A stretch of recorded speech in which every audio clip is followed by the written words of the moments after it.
Hey gorgeous soul, I'm Zoe and welcome to the Oasis State podcast, where we dive deep into all things emotion, energy and intuition. Remember to follow and share the pod, and let's get into it.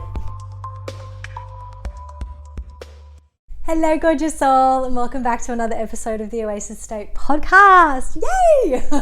So, I start every episode with the same thing and I can hear myself, but hopefully it's just a nice little ritual that, you know, when you press record on an episode that you'll hear, hey gorgeous soul from me. But you know, if I need to change it up, I will. But yeah, I'm just laughing because I'm actually batch recording today, so I'm just saying the same shit at the start of every episode, but I don't know how else to start them. I'm just, fucking happy to be here.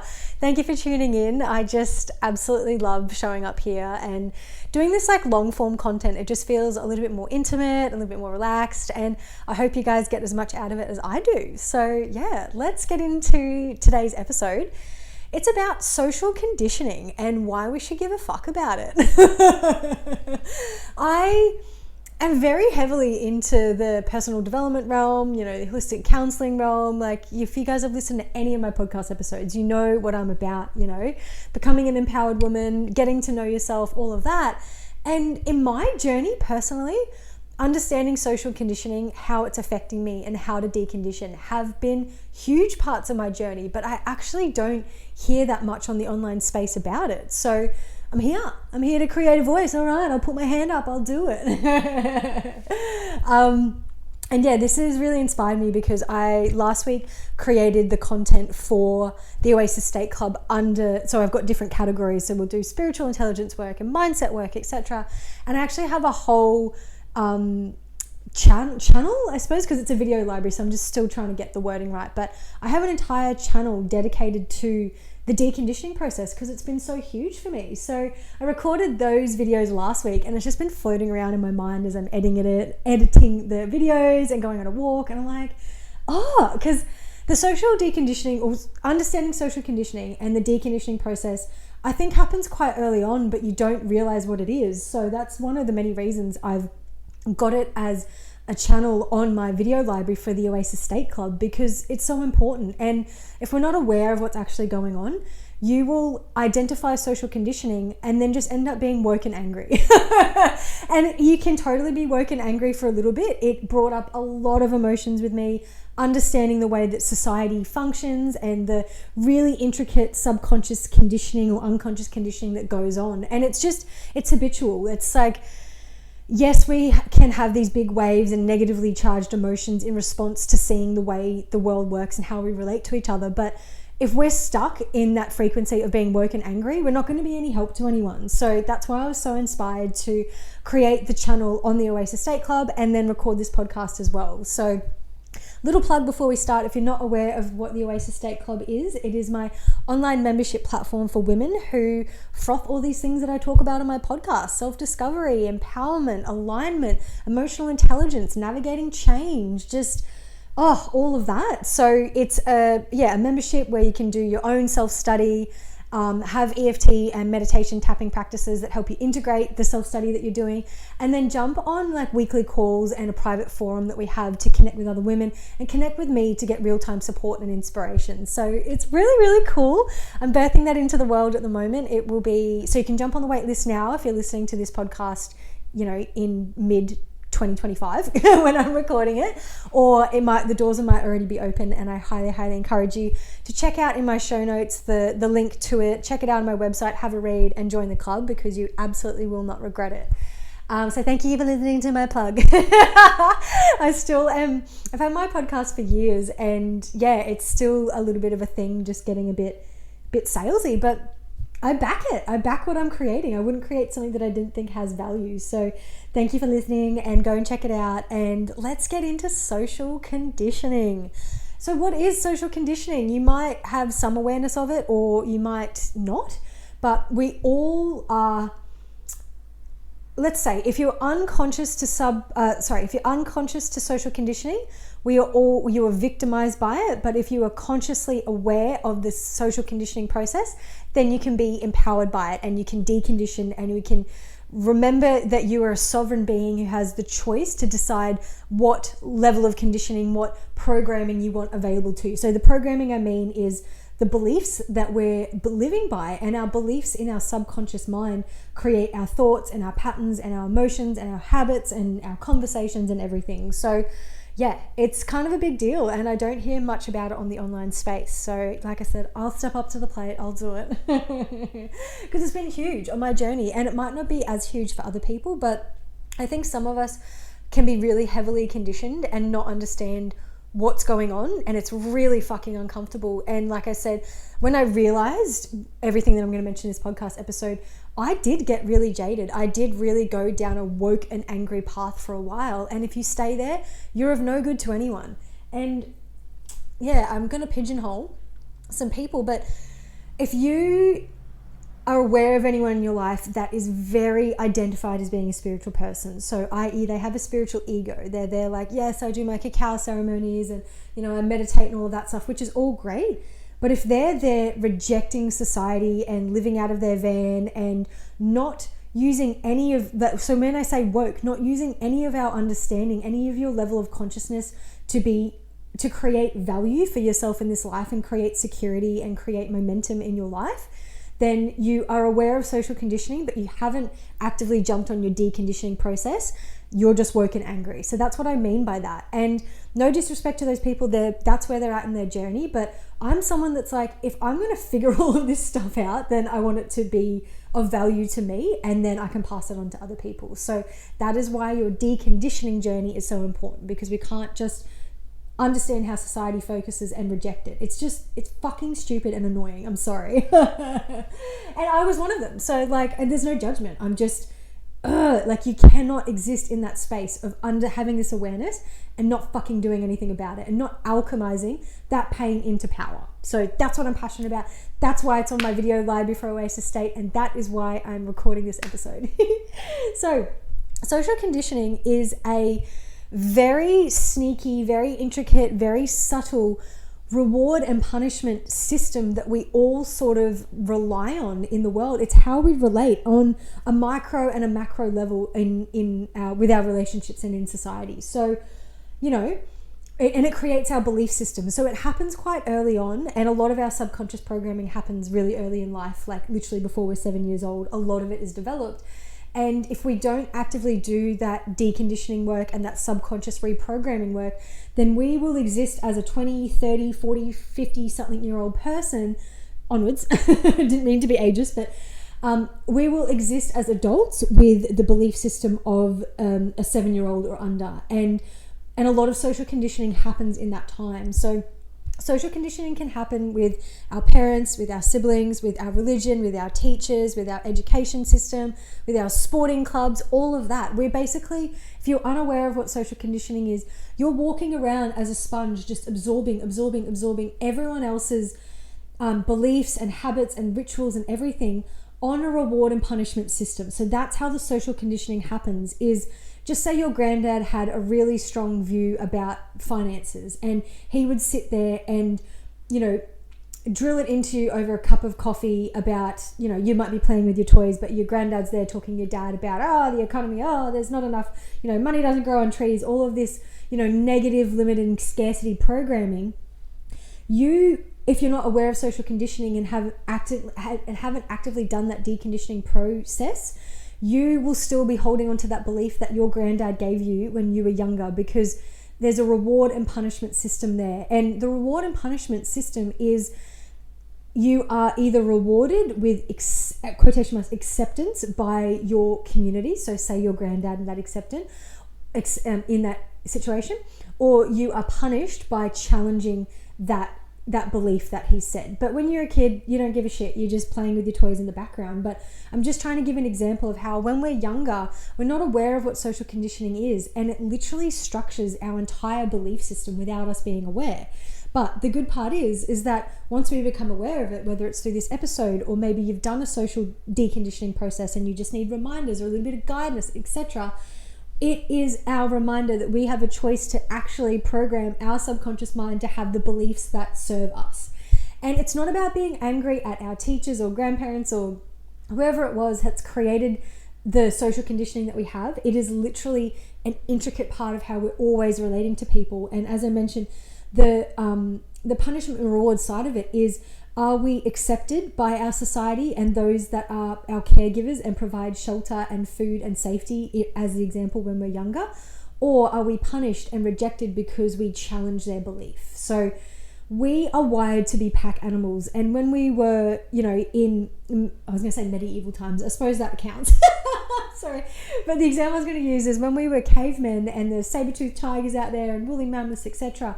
If we were rejected by our clan, our society, our tribe, we were in danger. We were physically put in danger because we couldn't protect ourselves. We couldn't provide for ourselves. We might get sick. We might get eaten by a saber-toothed tiger.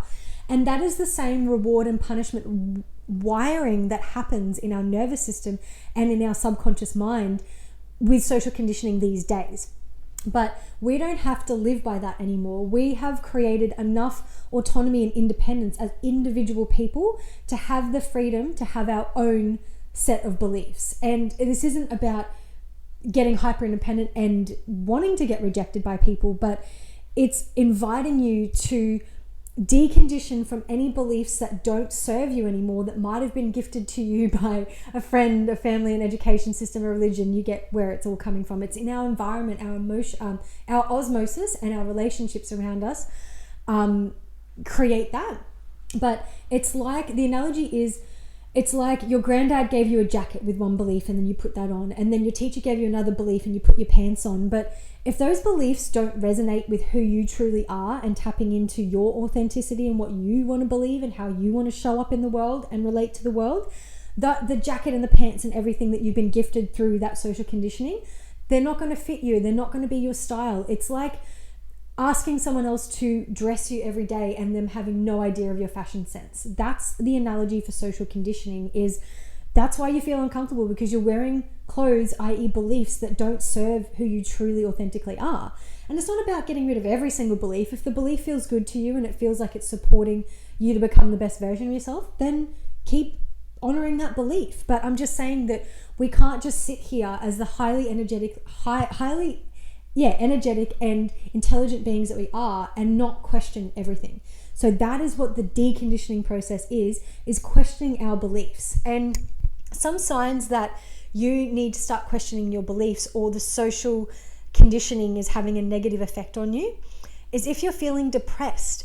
Because of course you would be depressed if you're not listening to your soul and how it wants to show up in the world and what you want to truly believe, and you're just taking everyone else's beliefs out of a fear of being rejected. Of course you're going to be depressed, Another sign is, dysregulation and dissociation. And I don't want to go too deep into that, but if you're not feeling like your best self and grounded and proud of who you are, it's because of, there's a lot of, that's obviously the self-discovery journey, and there's acceptance and there's wholeness and there's, all of that stuff that's coming along. But start looking at that pain point through the lens of social conditioning. Where am I holding on to something out of a fear of rejection that I need to let go of? Because it's not that because you don't want to believe something your granddad believes that he's instantly going to reject you. It's your nervous system and your brain, like on that subconscious level. You are not even consciously thinking that, but it is wired to fear that rejection from a caregiver from your earlier years, because if you disagreed with them, then they would potentially take away your food or your shelter, etc. Like expel you from the clan, like those caveman times. Very ancestral, very primal. But obviously that never happened, and it might not happen, but you have to be aware of that's why you're scared to decondition and color outside of the lines and step into your power and have your own belief systems, is because of that really intricate primal fear that you will get rejected for having your own beliefs. And we're so much more intelligent than that now as a collective, and that's not going to happen. It might happen, like, some people, you might say, actually, I do believe that, there's money available to all of us, and your granddad might be like, no, it's really hard to earn money, and you might need to have like an awkward conversation. But you know what I mean? You're not going to die. You're not going to get eaten by a saber-toothed tiger because you have your own beliefs. It's about softening that very primal, like ancestral programming that you need to blend in. We're lucky enough now to be born in this time in 2025, or this year at the time I'm recording this, and have created enough safety and autonomy through technology and healthcare systems and our own consciousness evolving, that we have that freedom now to question our beliefs and create our own belief system. And it's scary and it's confusing, but it's so important. Like, that's what I mean. I don't understand how we're not talking about this more on that journey of being an empowered woman or being your most authentic self. Because if you're just accepting everyone else's beliefs and feeling depressed and feeling all the negative implications of not showing up as who you are and believing what you want to believe, like, that's such a huge part of the empowerment journey and the alignment journey for me. So yeah, I just think it's really important to understand these things. And there's so many, avenues that you can go down to really understand this. But I feel like I don't want to get too deep into this in a podcast episode, but the best way to start your deconditioning process is to have this relentless, underlying compassionate self-awareness. So where am I holding onto a belief that does not serve me anymore? And the compassion side of it is when you realize that is not to beat yourself up. Don't have resentment towards how you believe that it came along. You don't need to know the root cause. You don't need to know who gave you that belief. You just need to understand that I don't want to carry this with me any further. So that's where the compassionate side of it comes in is, I was unaware that I had this belief. I'm not going to be angry or harbor any negative feelings towards the person that I believe or the way that I believe this belief. A lot of beliefs. The way that I believe this belief came to be in my inner being. And I'm going to take the invitation as an empowered woman to start deconditioning from that. So just start having this gentle, compassionate, but relentless self-awareness throughout your day of, what do I believe and what do I want to believe? Is that, like I said, you don't have to completely rechange your belief system. If there's a belief that you feel is expansive and supports you, then hold on to it. Like, who am I to tell you? But if you're feeling limited and confused and contracted by the belief, then like decondition from it, change the belief. And that's all subconscious work and all of that sort of stuff. But it's just about giving yourself that permission through understanding what social conditioning is in this episode. Give yourself that permission to start creating your own set of beliefs. You're not going to die. You're not a caveman now that's going to get eaten by a saber-toothed tiger because you want to have your own belief. And it doesn't mean you're coming in and yelling at the people that have given you the belief system to come along. That's what I mean. The compassionate side of it is you can just ever so quietly shift these beliefs. No one even needs to fucking know about this. You know what I mean? We don't need to be loud and proud about, I'm deconditioning and you're wrong, mum, and I'm right, blah, blah, blah. That's a very ego-based approach to deconditioning. When you're coming into your higher self and your that soul-led space, that really pure part of you that doesn't need that identity, we're just understanding that everyone is doing the best that they can with the knowledge that is available to them at all times. And if you've listened to this podcast episode, you have that knowledge available to you now, so you can go about having that compassionate self-awareness and rewiring your belief system and deconditioning from things that do not serve you anymore. But no one else needs to know about it. Like, you don't need to kick and scream from the rooftops, and you don't need to go and tell people that have a different belief to you that they're wrong. Just stay in your own lane, babe. Just focus on your inner work, and there will be ripple effects, and the people that are on the frequency that resonate with that will recognize that. But you could change your belief system, and if you have a family that you don't super relate to on that belief front, they may never notice it, or they might, but you don't need their permission or acceptance of what you're doing.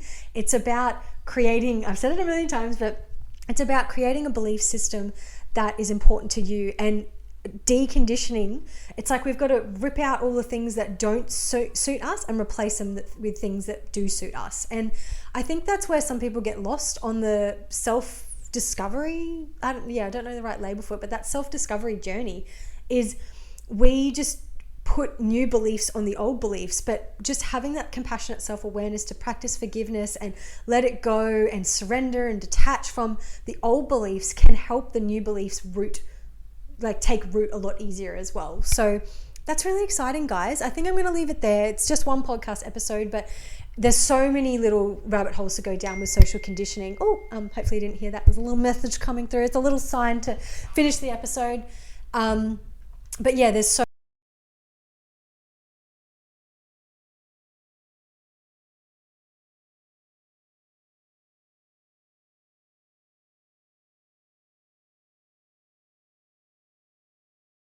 Hey my loves, I hope you loved the episode. Be sure to check out the show notes for links to all things Oasis State, and I'll see you in the next episode.